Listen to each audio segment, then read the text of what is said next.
Hello ಗೆಳೆಯರೆ, ಹೊಸ ವಿಡಿಯೋಗೆ ಸ್ವಾಗತ.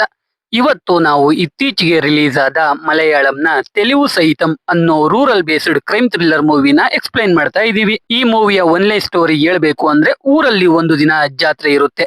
ಆ ಜಾತ್ರೆಯ ಮಾರನೇ ಬೆಳಿಗ್ಗೆ ಊರಲ್ಲಿ ಕೊಲೆ ಆಗಿದೆ ಅಂತ ಪೊಲೀಸರಿಗೆ ಗೊತ್ತಾಗುತ್ತೆ. ಕ್ರೈಮ್ ಸೀನ್ಗೆ ಹೋದ ಪೊಲೀಸರಿಗೆ ಕೊಲೆ ನೋಡಿ ಶಾಕ್ ಆಗುತ್ತೆ. ಆ ಕೊಲೆಯನ್ನ ನೋಡಿ ಪೊಲೀಸರೇ ಶಾಕ್ ಆಗೋಕೆ ಕಾರಣ ಏನು? ಅಷ್ಟಕ್ಕೂ ಕೊಲೆಯಾಗಿದ್ದ ಹುಡುಗಿ ಯಾರು? ಪೊಲೀಸರಿಗೆ ಕಿಲ್ಲರ್ನ ಹುಡುಕೋಕೆ ಆಯ್ತಾ?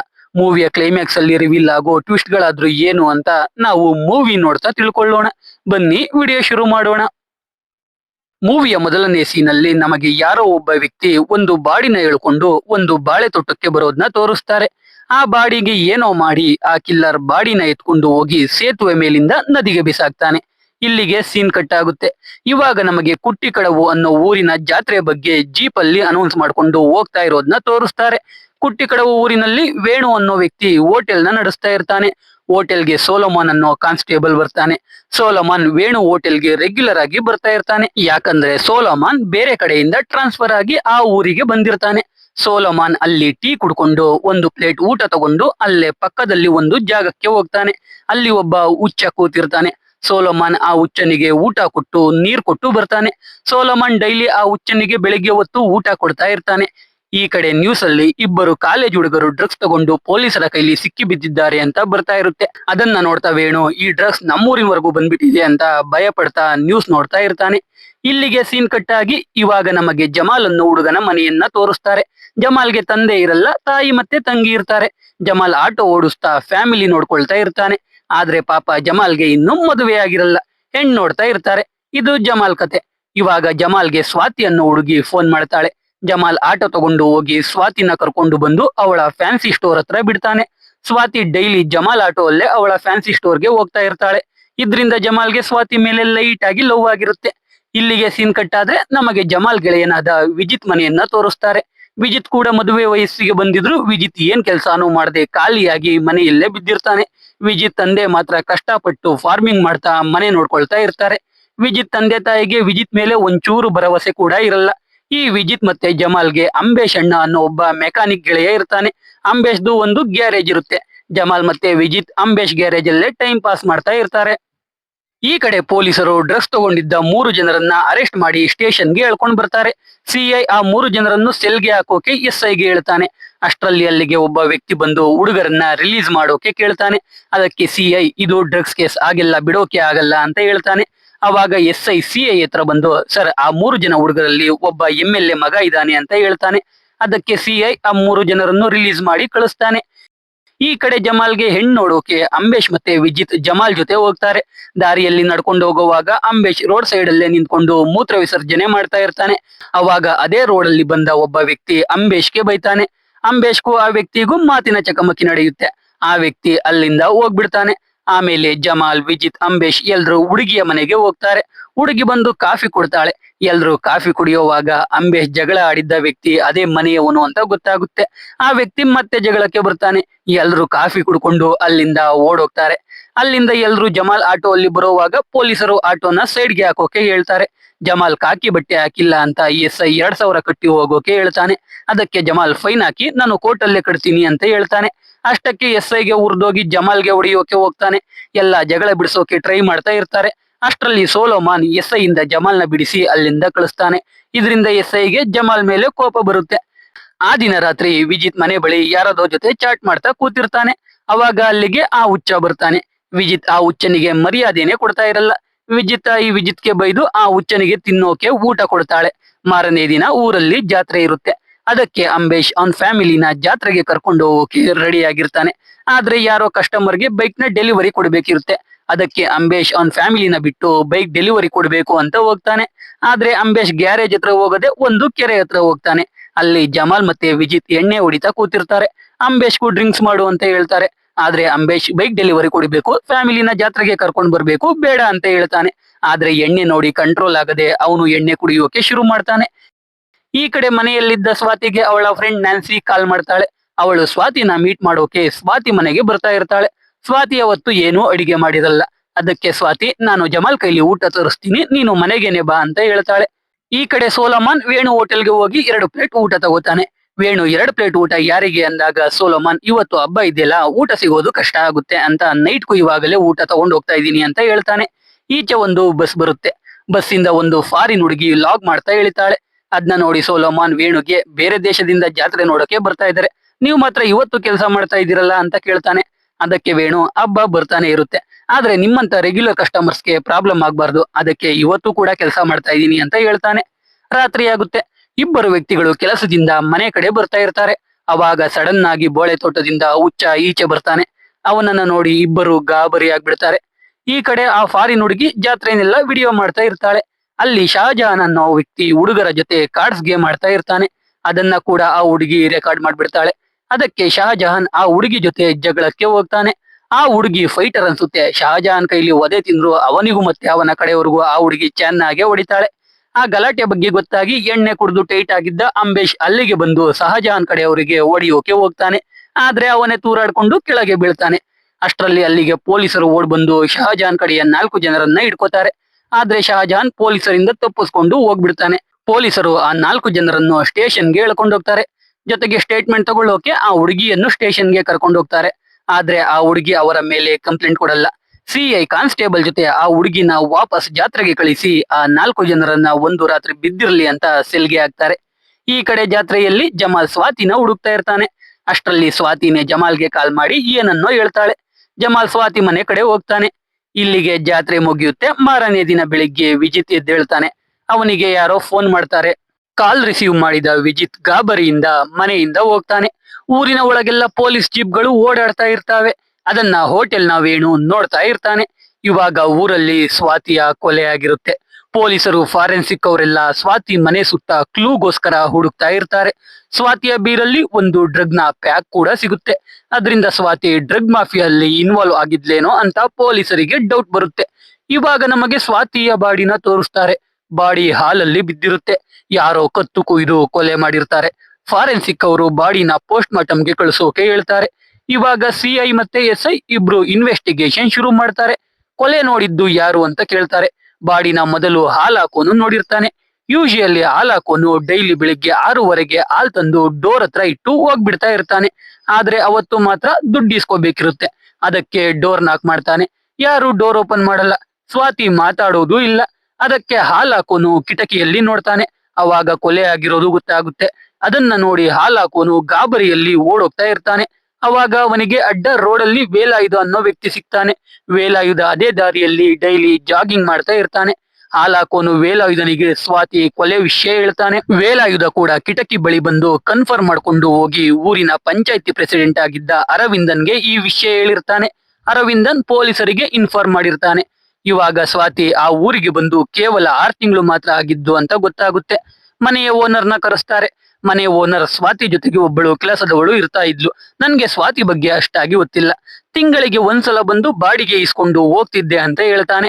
ಇವಾಗ ಆ ಮನೆ ಕೆಲಸದವಳಿಗೆ ಕೈ ಮುರಿದೋಗಿ ಅವಳು ಆಸ್ಪತ್ರೆಗೆ ಹೋಗಿರ್ತಾಳೆ. ಕಾನ್ಸ್ಟೇಬಲ್ ಅವಳನ್ನ ಕರ್ಕೊಂಡ್ ಬರೋಕೆ ಹೋಗಿರ್ತಾನೆ. ಇದನ್ನೆಲ್ಲ ಸಿಐ ಮತ್ತೆ ಎಸ್ಐ ಕೇಳೋವಾಗಲೇ ಅಲ್ಲಿಗೆ ಎಡಿಜಿಪಿ ಬರ್ತಾರೆ.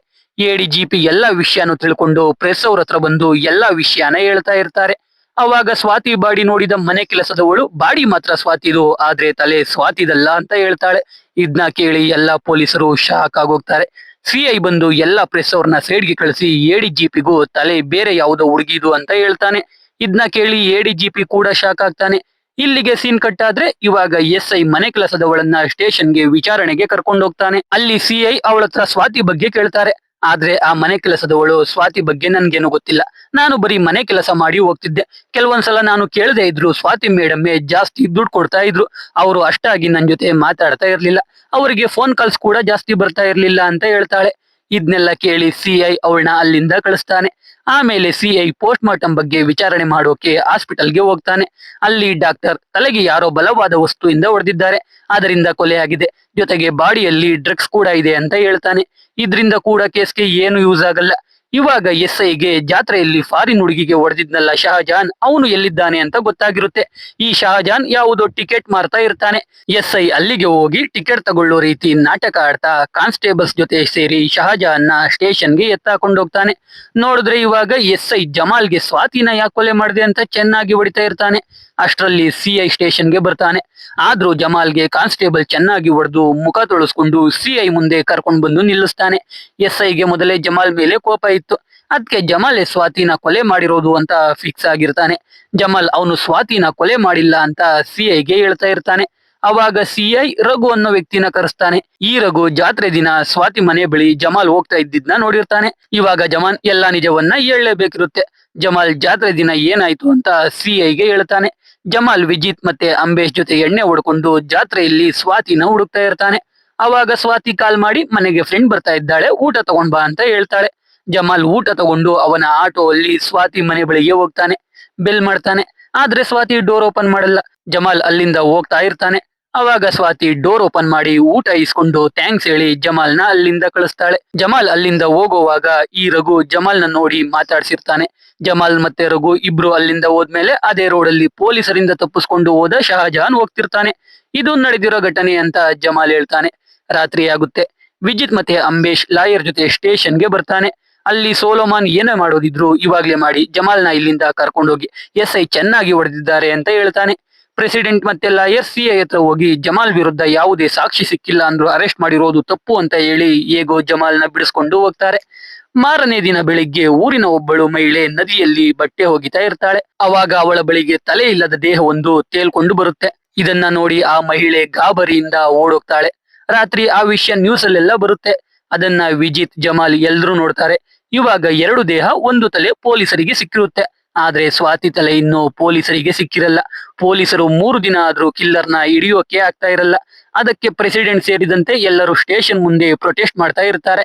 ಅವಾಗ ಸ್ಟೇಷನ್ಗೆ ಎಡಿಜಿಪಿ ಬರ್ತಾರೆ. ಎಡಿಜಿಪಿ ಸಿಐಗೆ ರಿಪೋರ್ಟ್ ತರೋಕೆ ಹೇಳ್ತಾರೆ. ಆ ರಿಪೋರ್ಟ್ ನೋಡಿ ಎಡಿಜಿಪಿ ಸಿಐ ಮತ್ತೆ ಎಸ್ಐಗೆ 3 ದಿನ ಆದ್ರೂ ನಿಮ್ಗೆ ಕಿಲ್ಲರ್ನ ಹಿಡಿಯೋಕೆ ಆಗಿಲ್ಲ, ಅಟ್ಲೀಸ್ಟ್ ಒಂದು ಕ್ಲೂ ಕೂಡ ಹುಡುಕಿಲ್ಲ, ಇನ್ನ 3 ದಿನ ಟೈಮ್ ಕೊಡ್ತೀನಿ, ನಿಮ್ ಕೈಲಿ ಆಗ್ಲಿಲ್ಲ ಅಂದ್ರೆ ಕ್ರೈಮ್ ಬ್ರಾಂಚ್ಗೆ ಕೇಸ್ನ ಟ್ರಾನ್ಸ್ಫರ್ ಮಾಡ್ತೀನಿ ಅಂತ ಬೈತಾನೆ. ಆಮೇಲೆ ಈಚೆ ಬಂದು ಪ್ರೆಸ್ ಅವ್ರಿಗೆ ಇನ್ನ 3 ಡೇಸ್ ಅಲ್ಲಿ ಕಿಲ್ಲರ್ನ ಹುಡುಕ್ತಿವಿ ಅಂತ ಹೇಳಿ ಎಡಿಜಿಪಿ ಅಲ್ಲಿಂದ ಹೋಗ್ತಾರೆ. ಆದ್ರೂ ಪ್ರೊಟೆಸ್ಟ್ ಮಾತ್ರ ನಿಂತಿರಲ್ಲ. ನೆಕ್ಸ್ಟ್ ಸೀನ್ ಅಲ್ಲಿ ಸಿಐ ಕಾನ್ಸ್ಟೇಬಲ್ ಜೊತೆ ಹೋಟೆಲ್ ಹತ್ರ ಇರ್ತಾನೆ. ಅವಾಗ ಸಿಐ ಆ ಹುಚ್ಚನ ನೋಡ್ತಾನೆ. ಆ ಹುಚ್ಚ ಅರ್ಧ ಕಾಲಲ್ಲಿ ನಡೀತಾ ಇರ್ತಾನೆ. ಅದನ್ನ ನೋಡಿದ ಸಿಐಗೆ ಸ್ವಾತಿ ಮನೆ ಬಳಿ ಕೂಡ ಆ ಹುಚ್ಚನ ಹೆಜ್ಜೆ ಗುರುತು ಕಾಣಿಸಿರುತ್ತೆ. ಅದಕ್ಕೆ ಸಿಐ ಸೋಲೋಮಾನ್ಗೆ ಹುಚ್ಚನ್ನ ಜೀಪ್ಗೆ ಹತ್ತಿಸೋಕೆ ಹೇಳ್ತಾನೆ. ಅಲ್ಲಿದ್ದ ಊರಿನ ಜನ ಎಲ್ರು ಅಮಾಯಕನ್ನ ಅರೆಸ್ಟ್ ಮಾಡ್ತಿದ್ದೀರಲ್ಲ ಅಂತ ಬೈತಾ ಇರ್ತಾರೆ. ಅವಾಗ ಸಿಐ ಪ್ರೆಸಿಡೆಂಟ್ಗೆ ಒಂದು ಸಣ್ಣ ವಿಚಾರಣೆ ಇದೆ, ಅದನ್ನ ಮಾಡಿ ನಾನೇ ಸೇಫ್ ಆಗಿ ಕರ್ಕೊಂಡು ಬಂದು ಬಿಡ್ತೀನಿ ಅಂತ ಹೇಳ್ತಾನೆ.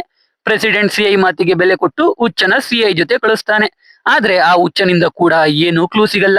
ಸ್ಟೇಷನ್ ಅಲ್ಲಿ ಒಬ್ಬ ಕಾನ್ಸ್ಟೇಬಲ್ ಆ ಫಾರಿನ್ ಹುಡುಗಿ ಅಪ್ಲೋಡ್ ಮಾಡಿದ್ದ ಆ ಊರಿನ ಜಾತ್ರೆ ವಿಡಿಯೋ ನೋಡ್ತಾ ಇರ್ತಾನೆ. ಸಿಐ ಸ್ಟೇಷನ್ಗೆ ಬರ್ತಾನೆ. ಹುಚ್ಚನ ಸ್ಟೇಷನ್ ಇಂದ ಹೋಗುವಂದ್ರು ಹೋಗದೆ ಅಲ್ಲೇ ಕೂತಿರ್ತಾನೆ.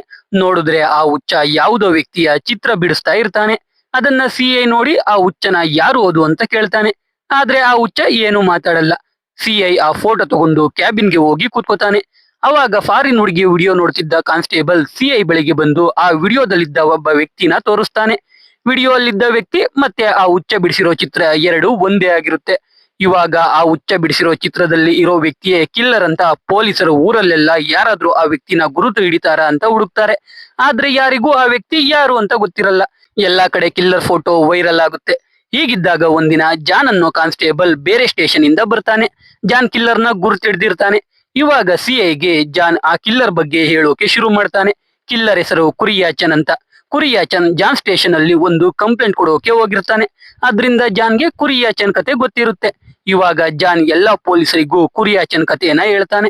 ಒಂದಿನ ಈ ಕುರಿಯಾಚನ್ ಅವನ ಗೆಳೆಯನ ಅಂಗಡಿಗೆ ಲೆಮನ್ ಜ್ಯೂಸ್ ಕುಡಿಯೋಕೆ ಹೋಗ್ತಾನೆ. ತುಂಬಾ ದಿನ ಆದ್ಮೇಲೆ ಕುರಿಯಾಚನ್ನ ಆ ಅಂಗಡಿಯವನು ನೋಡ್ತಾನೆ. ಕುರಿಯಾಚನ್ಗೆ ಕ್ರಿಸ್ಟಿ ಅನ್ನೋ ಮಗ ಇರ್ತಾನೆ. ಆ ಅಂಗಡಿಯವನು ಕ್ರಿಸ್ಟಿ ಯಾರೋ ಇಬ್ಬರ ಹುಡುಗಿಯರ ಜೊತೆ ಓಡಾಡ್ತಾ ಇದ್ದಾನೆ, ಹುಷಾರು ಅಂತ ಕುರಿಯಾಚನ್ಗೆ ಹೇಳ್ತಾನೆ. ಕುರಿಯಾಚನ್ ಈಗಿನ ಕಾಲದ ಹುಡುಗರಲ್ಲಿ ಇದೆಲ್ಲ ಕಾಮನ್ ಅಂತ ಏನು ಕೇರ್ ಮಾಡದೆ ಮನೆಗೆ ಹೋಗ್ತಾನೆ. ಆದ್ರೆ ರಾತ್ರಿ ಕ್ರಿಸ್ಟಿ ಕುಡಿದು ತೂರಾಡ್ಕೊಂಡು ಮನೆಗೆ ಬರ್ತಾನೆ. ಇದರಿಂದ ಕುರಿಯಾಚನ್ಗೆ ಕ್ರಿಸ್ಟಿ ಮೇಲೆ ಡೌಟ್ ಬರುತ್ತೆ. ಮಾರನೇ ದಿನ ಕ್ರಿಸ್ಟಿ ಬೆಳಿಗ್ಗೆ ಎದ್ದು ಅವನ ಬೈಕ್ ತಗೊಂಡು ಹೊರಗೆ ಹೋಗ್ತಾನೆ. ಅದನ್ನ ಕನ್ಫರ್ಮ್ ಮಾಡ್ಕೊಂಡು ಕುರಿಯಾಚನ್ ಕ್ರಿಸ್ಟಿ ರೂಮ್ಗೆ ಹೋಗ್ತಾನೆ. ಅಲ್ಲಿ ಕ್ರಿಸ್ಟಿ ಮೊಬೈಲ್ ಬಿಟ್ಟು ಹೋಗಿರ್ತಾನೆ. ಕ್ರಿಸ್ಟಿಗೆ ಸ್ವಾತಿಯಿಂದ ಕಾಲ್ ಬರುತ್ತೆ. ಕುರಿಯಾಚನ್ ಗಾಬರಿಯಲ್ಲೇ ಕಾಲ್ ಪಿಕ್ ಮಾಡ್ತಾನೆ.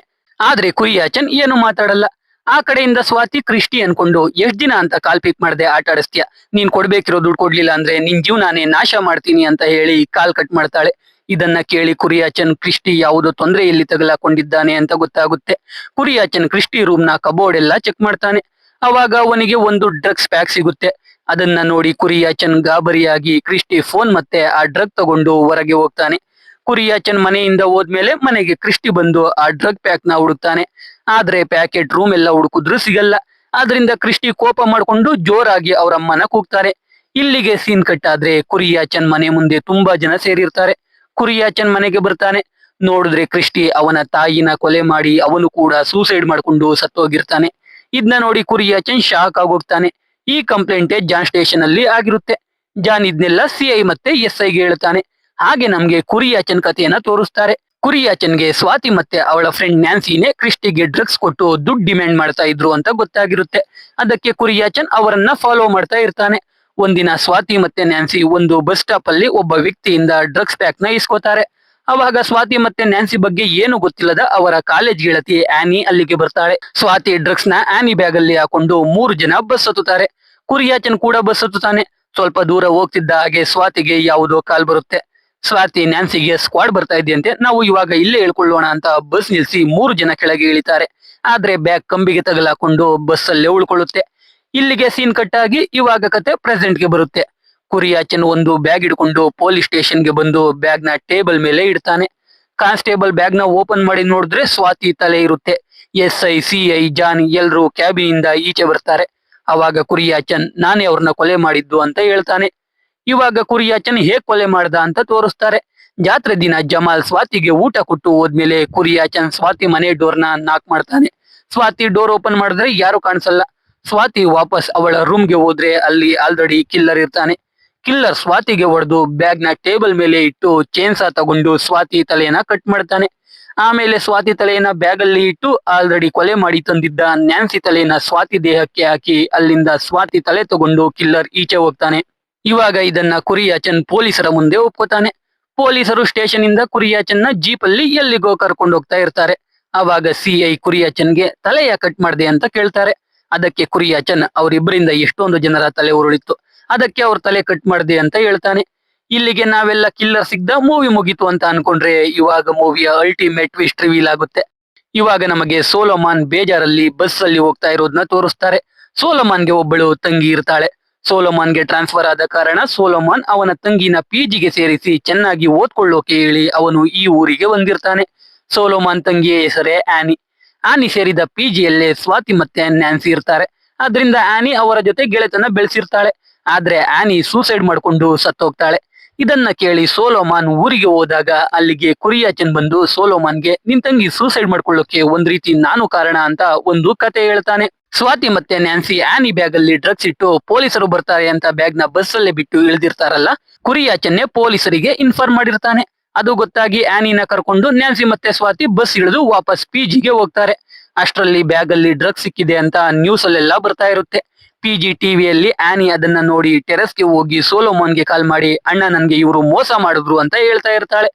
ಅಷ್ಟರಲ್ಲಿ ಸ್ವಾತಿ ಮತ್ತೆ ನ್ಯಾನ್ಸಿ ಬಂದು ಆನಿನ ಟೆರೆಸ್ ಮೇಲಿಂದ ತಳ್ಳಿಬಿಡ್ತಾರೆ. ಮೇಲಿಂದ ಬಿದ್ದ ಆನಿ ತಲೆ ಶೀಟ್ಗೆ ಹೊಡೆದು ಕಟ್ ಆಗ್ಬಿಡುತ್ತೆ. ಇದು ನಿಜವಾಗಲೂ ನಡೆದಿರೋ ಕತೆ. ಇದನ್ನ ಕುರಿಯಾಚನ್ ಸೋಲೋಮಾನ್ಗೆ ಹೇಳ್ತಾನೆ. ಸೋಲೋಮಾನ್ ಮತ್ತೆ ಕುರಿಯಾಚನ್ ಇಬ್ರು ಆನಿ ಸತ್ತ ಹಾಗೆ ಸ್ವಾತಿ ಮತ್ತೆ ನ್ಯಾನ್ಸಿನ ಕೊಲ್ಬೇಕು ಅಂತ ಪ್ಲಾನ್ ಮಾಡ್ತಾರೆ. ನ್ಯಾನ್ಸಿ ಜಾತ್ರೆ ದಿನ ಸ್ವಾತಿ ಮನೆಗೆ ಬರೋಕೆ ಬಸ್ ಸ್ಟಾಪ್ ಅಲ್ಲಿ ಇಳಿತಾಳೆ. ಅಲ್ಲೇ ಸೋಲೋಮಾನ್ ನ್ಯಾನ್ಸಿಗೆ ಹೊಡೆದು ಅವಳನ್ನ ಬಾಳೆ ತೋಟಕ್ಕೆ ಎಳ್ಕೊಂಡು ಹೋಗಿ ಗರಗಸದಲ್ಲಿ ಅವಳ ತಲೆ ಕಟ್ ಮಾಡಿ ಬ್ಯಾಗ್ ಅಲ್ಲಿ ಹಾಕೊಂಡು ನ್ಯಾನ್ಸಿ ಬಾಡಿನ ನದಿಗೆ ಬಿಸಾಕ್ತಾನೆ. ಇದೇ ಸೀನ್ ನಾವು ಸಿನಿಮಾ ಶುರುವಿನಲ್ಲಿ ನೋಡಿದ್ದು.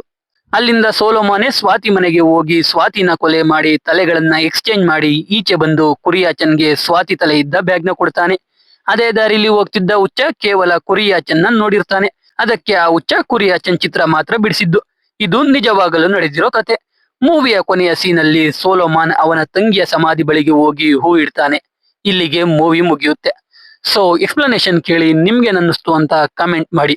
ವಿಡಿಯೋ ಇಷ್ಟ ಆಗಿದ್ರೆ ಲೈಕ್ ಮಾಡಿ, ಕಂಟೆಂಟ್ ಇಷ್ಟ ಆಗಿದ್ರೆ ಮಾತ್ರ ಸಬ್ಸ್ಕ್ರೈಬ್ ಮಾಡ್ಕೊಂಡು ಸಪೋರ್ಟ್ ಮಾಡಿ. ಮತ್ತೆ ಇನ್ನೊಂದು ಸೂಪರ್ ಆಗಿರೋ ವಿಡಿಯೋ ಜೊತೆ ಸಿಗ್ತೀನಿ. ಜೈ ಕರ್ನಾಟಕ.